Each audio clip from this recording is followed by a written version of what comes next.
Have certain people become so rich and so powerful that they're literally above the law? Has court corruption in the U.S. gotten so bad that we're witnessing show trials? Is it possible that a federal judge has removed a case completely out of our constitutionally created court system and instead tried the case in some foreign dictatorial court system? Tonight's special report: Judge Failla and the 21st Century Show Trial.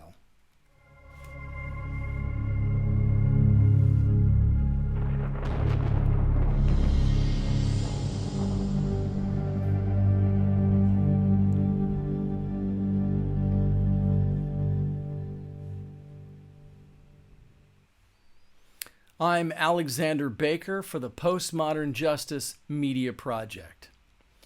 A recently filed civil rights case in Los Angeles federal court accuses the Honorable Catherine Polk Failla of corruption in dismissing the prior sex abuse lawsuit brought by aspiring writer, actor, and producer Rovier Carrington.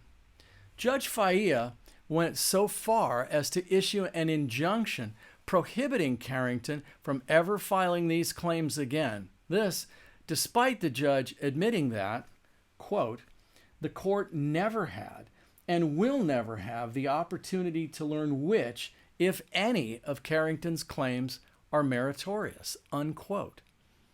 In the prior case, brought in the Southern District of New York, Carrington alleged a decade of sexual assault and harassment by a list of Hollywood moguls, including television executive Brian Graden, who's held positions at Fox, MTV, VH1, CMT, LGBT, and Logo networks.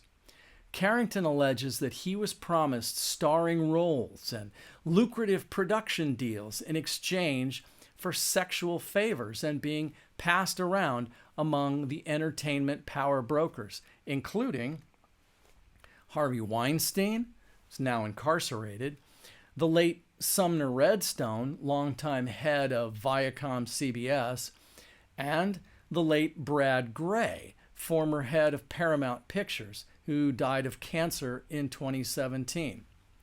The way Carrington tells it, the Hollywood moguls have progressed from the age-old casting couch into what can only be described as a full-blown sex and drug cult. There's a link below to the complaint, but be warned, parts of it are full of graphic detail and are extremely salacious. I don't know if Carrington's claims are true. I wasn't there. After all, this is why we have trials. Everyone is supposed to be entitled to their day in court. What I do know is what happened in this New York federal courthouse in the courtroom of the Honorable Catherine Polk Failla, as Carrington tried to get his day in court. Whether or not Rovier Carrington was raped on the casting couch, I can say with absolute certainty that he was raped by the legal system. Folks, when you learn what happened in Carrington's New York case, you will be shocked. It absolutely meets the definition of an illegal show trial, where the outcome was predetermined and no due process was afforded. To get your head around how they railroaded, stonewalled, and gaslighted Carrington, it takes just a little understanding of the law, in particular, the federal rules of civil procedure. Now, the federal rules specify how a lawsuit must proceed. First, the plaintiff files a complaint. Then, the defendants have 21 days to respond, either by filing an answer to the complaint or a motion to dismiss the complaint. Those are called the pleadings. If the case survives the motion to dismiss, the defendant must then answer the complaint, and the pleadings are said to be settled. After the pleadings are settled, and only after the pleadings are settled, there's a mandatory scheduling conference where the judge is required to calendar all the crucial dates of the case. Especially important here is that discovery opens after the scheduling order.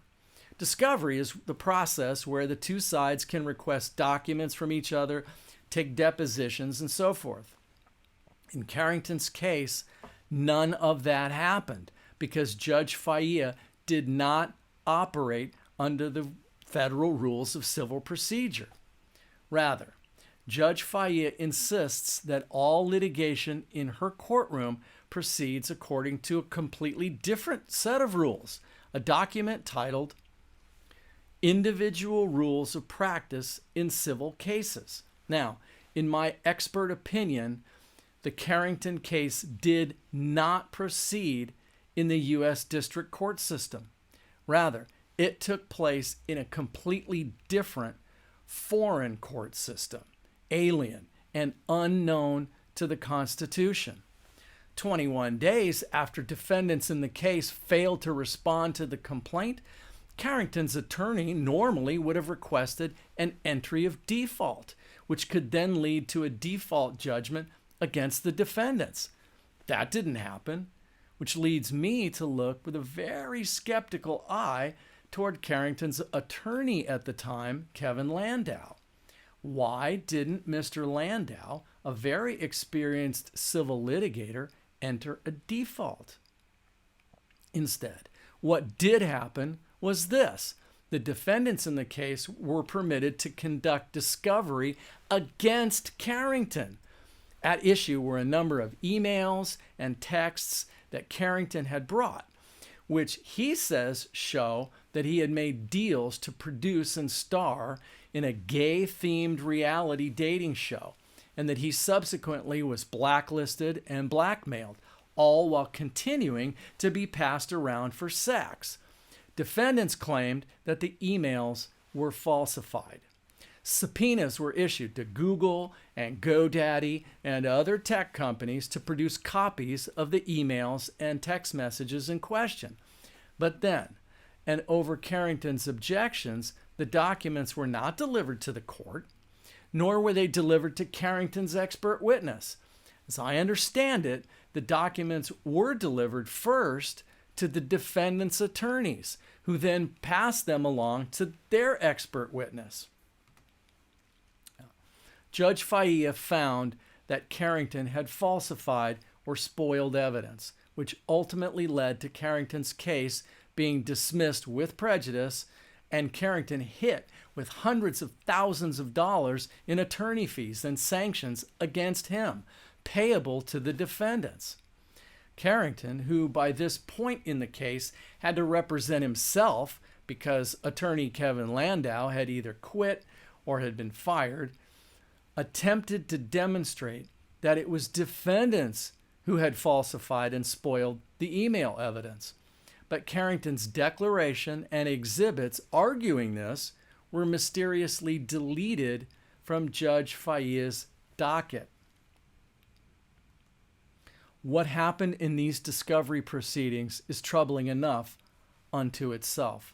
But let's back up a step and remember that none of what happened in the case was authorized under the federal rules. None of it. Defendants should not have been allowed to conduct discovery because discovery never opened. Discovery never opened because there was never a scheduling conference. There was never a scheduling conference because the pleadings never settled. The pleadings never settled because there were no pleadings to settle.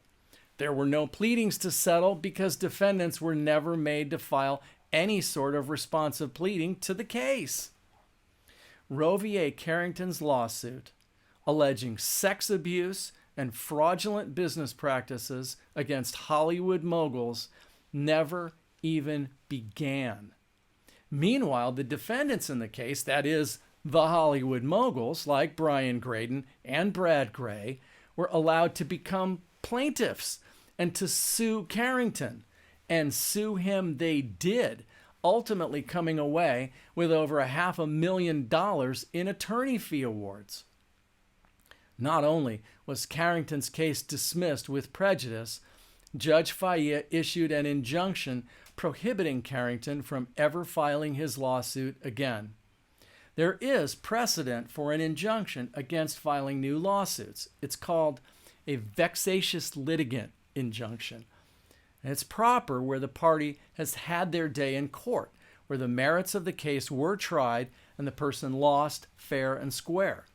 But never before in history, as far as I know, has there been a case where a judge issued a vexatious litigant injunction on a case that did not reach the merits. Remember, Judge Failla openly admits that the court never considered the merits of Carrington's case. So, Carrington is apparently defying the injunction and has filed a new federal lawsuit in Los Angeles alleging the sex abuse claims, and this time adding Harvey Weinstein and Sumner Redstone, two names missing from the prior case because, according to Carrington, his prior attorney promised to include them and then secretly left them out. And Carrington has now also sued Judge Failla herself for deliberately violating his constitutional right to petition. Carrington evidently is not seeking money damages against the judge, only a declaration that his rights were violated. We're going to keep our eye on this one. The Supreme Court has long held that there's no duty to obey an injunction that is void. But because Carrington and his new attorney, G. Scott Sobel, dared to file the new case in LA, they're now facing a contempt of court charge in New York, which could carry with it more sanctions or jail time or both. Are they willing to go to jail to protest an illegal show trial? We shall see. This is a very important case. Whatever the truth is about Roe v. Carrington's claims, he deserved his day in court, and he did not get it. I tend to think that if there was nothing to his claims, then there would not have been such a need to railroad, stonewall, and gaslight him. If you don't think this affects you, then consider this. If Judge Failla is allowed to get away with this 21st century show trial, then why would we not expect all other judges to follow suit? Please share this video with anybody concerned about what's happening in our postmodern justice system, where up is down, where day is night, and bad is good, and wrong is right. To stay up to date, please join the Postmodern Justice Media Project. If you'd like to help us publicize court corruption, please consider making a donation at pmjmp.org/donate. Thank you.